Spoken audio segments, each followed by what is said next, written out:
আজকে কথা বলবো লেমন গ্রাস নিয়ে। লেমন গ্রাস এক প্রকারের ঘাস জাতীয় উদ্ভিদ।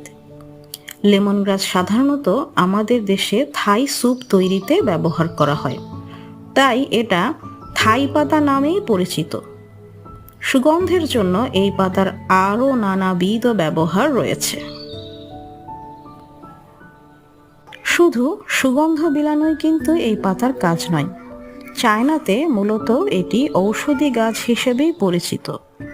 এর প্রাথমিক উপাদান সিট্রল হজমে সহায়তা করে, অ্যানিমিয়া বা রক্ত স্বল্পতা দূর করে, ওজন কমায়, রক্তচাপ নিয়ন্ত্রণ করে। ত্বক ও চুলের যত্নেও এই পাতার ব্যবহার করা হয়। এই যে এভাবে এর গোড়ার দিকের মোটা অংশটা সহ নিতে হবে।